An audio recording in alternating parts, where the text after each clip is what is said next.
昨日はですね、アジア最大のエアショー、シンガポールエアショーに行ってきて、今日は、シンガポール滞在最終日なんですが、これからですね、大日本帝国に、関連する場所、いわゆる戦跡に行こうと思います。で、今日の夜の便で日本に帰るんですが、時間があればですね、最終日なんで、シンガポールのお土産、お土産といってもミリタリー関連のものが揃った、ミリタリーファンにおすすめの場所に行けたらと思います。ではまずは戦跡の方に向かいたいと思います。目的地の最寄り駅に着いたんですが、今から向かう場所はですね、旧フォード工場ですね。なんで工場なんだっていう話なんですけど、戦士とかそういうのに興味がある方だったらピンときてると思うんですけど、旧フォード工場はですね、イギリス軍が日本軍に降伏を申し入れて降伏した、そういう歴史的な場所ですね。シンガポールに来たらですね、訪れてみたいと思ってたので、今回ようやく行くことができます。ここですね、フォーマーフォードファクトリー。駅から徒歩でもう5分ぐらいですね。本当に立地としては最高ですね。で、今日は日曜日なんですけど、シンガポールの都心部からだいぶ離れているので、やっぱり人が少なそうですね。それではこっちかな。ちょっと一回水飲みたいわ。ですね。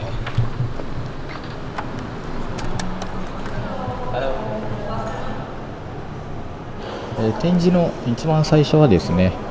ここの旧フォード工場についての、説明ですね。アメリカの自動車メーカーフォードモーターカンパニーは1926年にシンガポールへ進出し、1941年10月に東南アジア初のフォード自動車組み立て工場をここに完成させました。しかし工場が完成したおよそ2ヶ月後の12月8日、大東亜戦争が勃発。工場は日本軍との戦闘に備えるイギリス空軍に接収され、戦闘機の組み立て工場として利用されました。そしてシンガポールが日本軍に占領されると、工場は日産によって軍用車両などの組み立て工場として使用されたそうです。終戦後はイギリス軍の軍用車両の修理工場となった後、1947年にフォードへ返還され、1980年まで使用されました。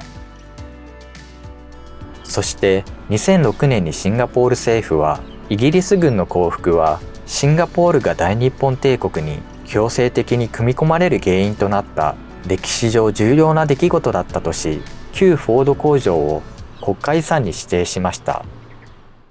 で、展示室入って一番最初にはですね、大日本帝国についての解説がありますね。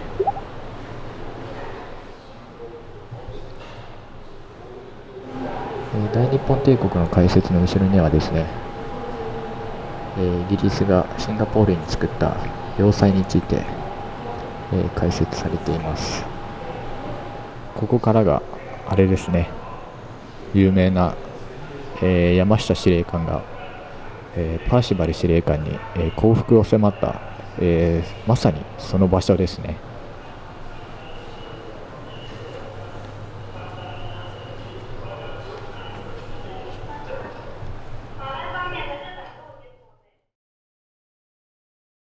真珠湾攻撃のおよそ2時間前の午前1時30分ごろ、日本軍はマレー半島に上陸。イギリスの植民地であり、イギリス軍の東洋における一大拠点となっていたシンガポールの攻略を最終目的とし、快進撃を続け、驚異的な速度でマレー半島を南下。日本軍は開戦から2ヶ月後の2月8日にシンガポールへ上陸を開始しました。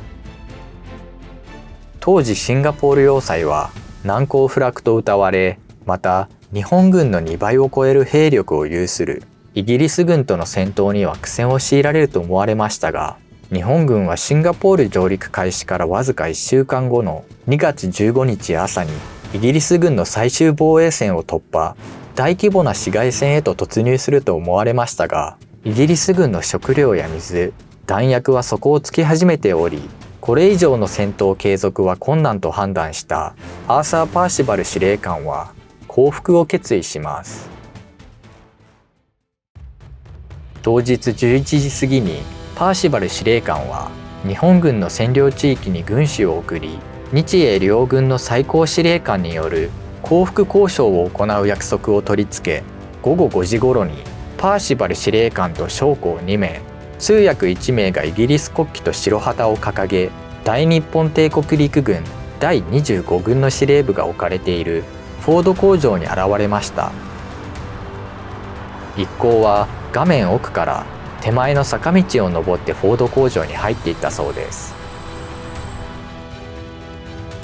そしてやや遅れて第25軍司令官山下智之中将が到着し、工場の会議室で会談が行われ、パーシバル司令官は正式に降伏、シンガポールは日本軍によって陥落しました。このイギリス軍の降伏により、イギリス軍側のおよそ8万人の将兵が投降。当時のイギリス首相ウィンストン・チャーチルは大英帝国史上最悪の惨事であり、最大の降伏と評しました。で、よく言われるのがですね、山下司令官が、降伏を渋るパーシバル司令官に、降伏するのかイエスかノーかってすごい剣幕で迫った、そんな風によく言われますが、ちょっと実際は違ったようです。山下司令官は日本軍側が数の上では圧倒的に劣勢であり、兵站も欠乏していたため、長期戦になれば勝算はないと認識しており、それを見破ったイギリス軍が悲惨な市街戦に持ち込みやしないかと終始危惧していたことから、山下司令官にはイギリス軍の降伏に早く持ち込まねばという焦りがありました。大日本帝国陸軍第25軍の兵力は、近衛師団や第5師団、第18師団の3個師団からなるおよそ3万6千人、それに対しイギリス軍をはじめとするオーストラリア軍やイギリス領インド軍などからなるイギリス連邦軍の兵力はおよそ8万6千人。さらに日本軍はマレー半島上陸以来、進撃があまりにも早かったことから補給が追いついておらず、弾薬は不十分でした。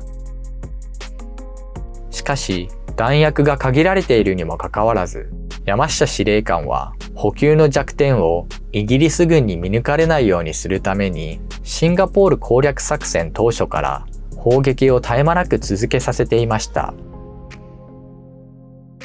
また前線部隊の弾薬が不足していたことから攻撃を一時中止し、弾薬を全装させてから攻撃を再開しようと考えた参謀もいましたが、山下司令官はそれを許さず攻撃を継続させ、さらにイギリス軍が降伏しないのであれば、山下司令官はその日に夜間総攻撃を決行するとしていました。多くの損害が出る市街戦を避けたい山下司令官はイギリス軍の無条件降伏を期待しましたが、パーシバル司令官はいくつかの条件を提示して食い下がり、会談はだらだらと続いたといいます。そして山下司令官は交渉が滞った要因として、日本軍側の通訳を務めた陸軍報道班員の菱刈隆文の存在があったと述べています。山下司令官によると、報道範囲の中に先輩の息子がおり、それが英語がよくできるというので、その人の名誉にと思って通訳に使ったとしています。しかし菱刈は軍隊用語を理解していない上に飲み込みが悪く、山下司令官の言ったことがパーシバル司令官にうまく伝わっておらず、それに苛立った山下司令官はイエスかノーかだけを聞けばよいと菱刈を叱責。この時の言葉が抜かれて報道されたとのことでした。なお、この後の通訳は後に戦艦ミズーリでの降伏文書調印式に参列することになる杉田和志中佐が務めたそうです。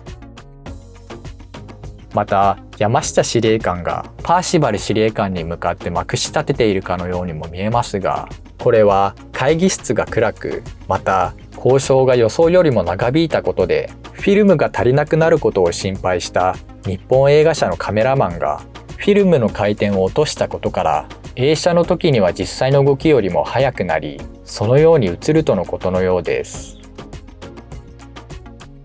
山下司令官は後に敗者を丁重に正しく遇するべきだと思っていたと語りましたが、その思いとは裏腹にパーシバル司令官に対し語気鋭く降伏を迫ったと脚色した形で報道され、その姿からマレーの虎と呼ばれるようになった山下司令官の猛将ぶりを示す象徴的な場面として広く伝えられたことを残念に思っていたそうです。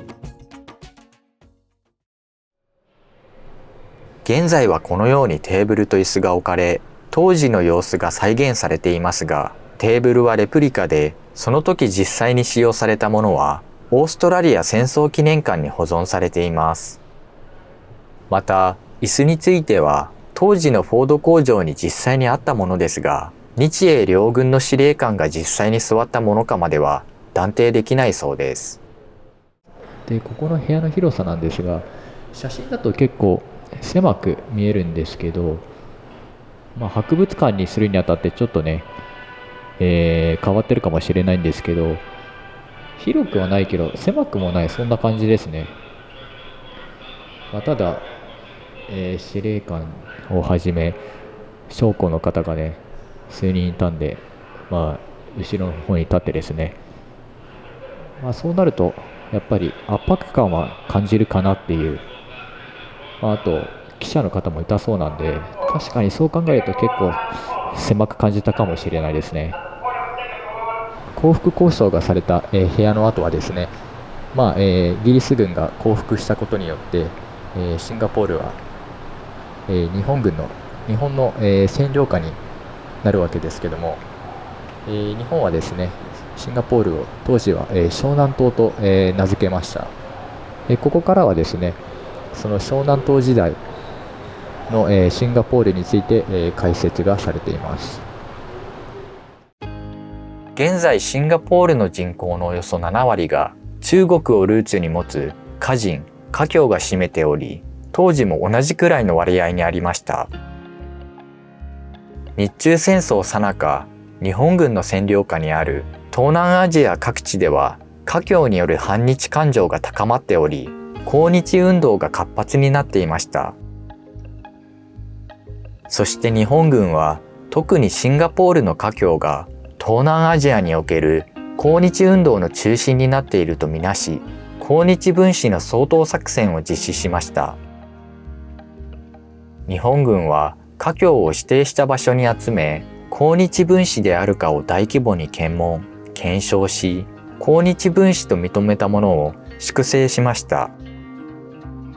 この華僑粛清事件はシンガポールでは大憲章と呼ばれ、犠牲になった華僑の数は記録によって様々であり、日本軍の証言や日記などでは4、5千人としている一方で、シンガポールは5万人以上が犠牲になったとしています。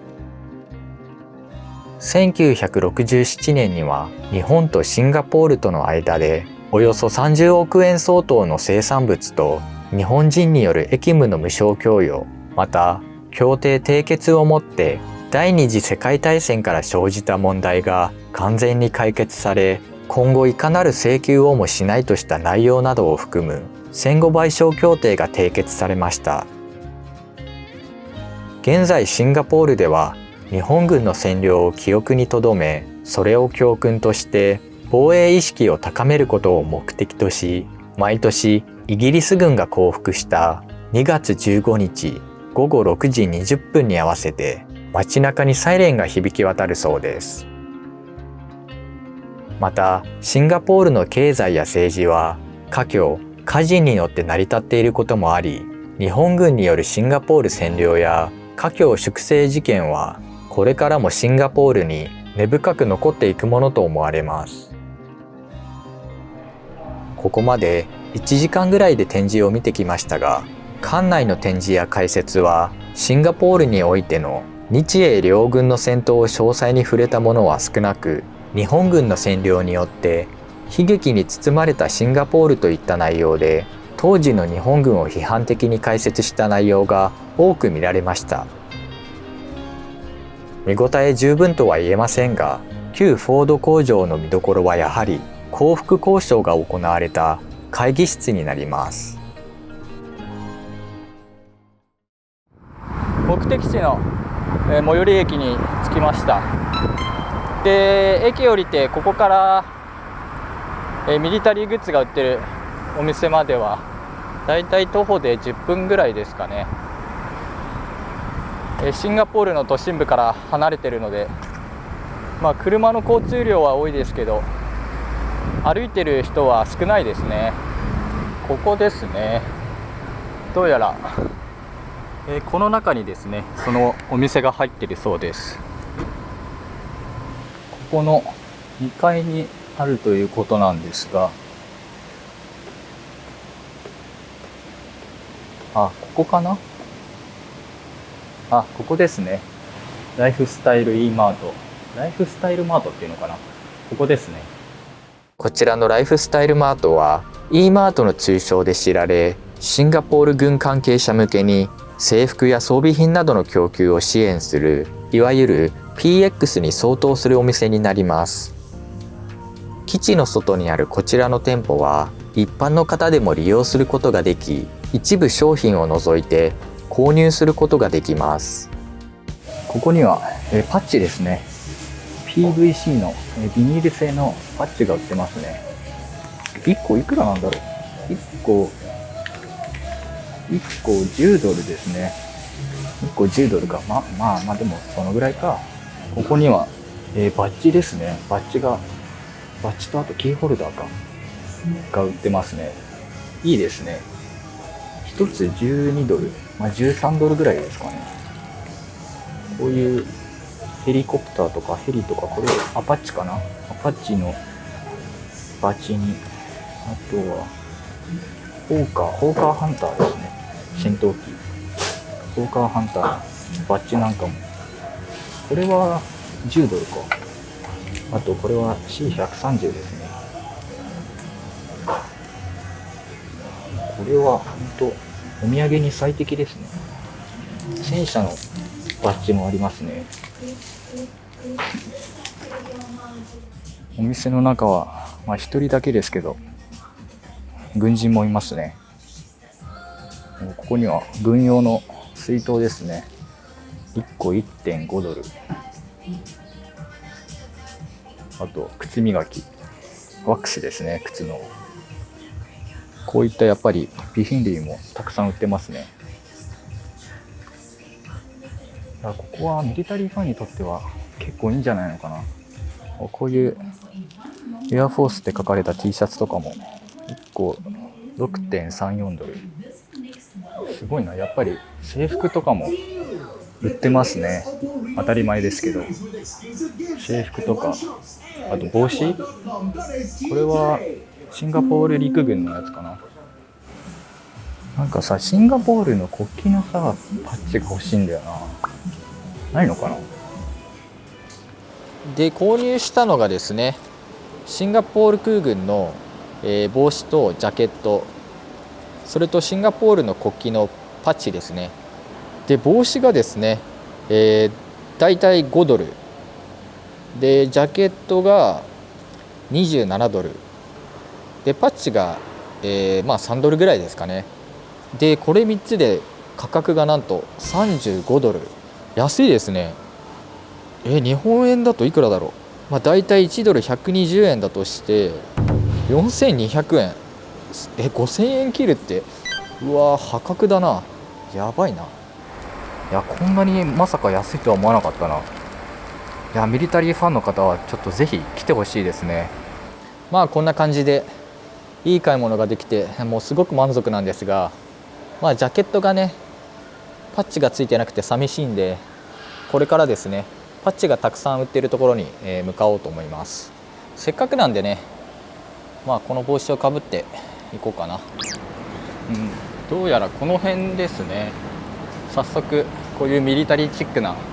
ものが販売してますね。どうやらここですね。1階はフードセンターになってますね。1階と2階かな。ここの何階だろう。まあお昼時なんでフードセンターも混雑してますね。あ、ここですね。ここの2階にアーミーマーケットって書いてありますね。こちらのアーミーマーケットにはミリタリーショップをはじめアウトドア用品などを取り扱うお店が密集しています。1970年代、この地域周辺に軍の関連施設があり、そのことから軍用品を取り扱うお店が集中するようになったそうです。当時は現役の軍人や兵役に就く前の者が装備品などを買い揃える定番スポットとなっていたそうです。しかし現在は先ほど紹介した E マートの普及によりアーミーマーケットの存続が危ぶまれているといいますが、ネームタグや階級章の縫い付けなどを行っているお店が多くあることから現在でも軍関係者が訪れています。こうやって名前を刺繍してくれるそうです。結構閉まってるところが多いけど、でもそれでも10店舗ぐらいはお店が開いてますね。ちょっとこの中から名前を刺繍してくれるところを探したいと思います。まあ今日の夜の便なんでね、本当数時間でやってくれるかどうか、そこがわからないですけど、今ですね、刺繍を頼んで30分から1時間ぐらいって言ったかな。名前を先ほど購入したジャケットにしてくれるそうなんで、いや楽しみですね。で価格がですね、文字数によって変わるそうで、僕の場合だと翼っていうんですけど、TSUBASA7 文字7文字で、6ドルと50セントですね。まあ安いですよね。で刺繍してもらってる間、お昼時だし、下がフードセンターなんで、ご飯でも食べようと思います。ここにしよっかな。で僕が頼んだのがですね、ワンタンミーですね。汁なし麺ですね。これで 6.5 ドル6ドルと50セントか。それじゃあいただきます。まずはね、一回この唐辛子はずらして混ぜ混ぜして、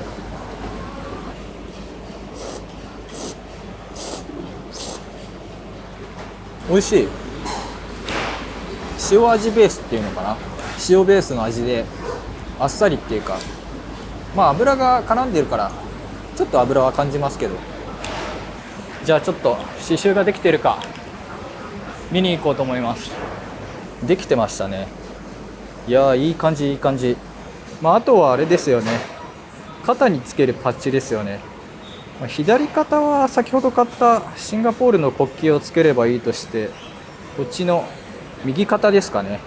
右肩につけるパッチを、探しに行きたいと思います。ちょっと動画撮影はダメだって言われたんで、撮影できなかったんですけど、こちらのパッチを購入しました。シンガポール空軍の、戦闘司令部ですね。このパッチは値段は5ドルでしたね。初め8ドルとか言われたんですけど、5ドルに負けてもらって、その5ドルっていうのも本当に5ドルなのか怪しいですけど、これで、買ったジャケットも格好がつくのかなと、そんな感じですね。さて、シンガポールの旅はここで終わりになりますが、次なるミリタリーの旅を予定していますので、ぜひチャンネル登録してお待ちいただければと思います。最後までご覧いただきありがとうございます。動画を気に入ってくれた方、また興味を持たれた方はぜひグッドボタン、チャンネル登録よろしくお願いします。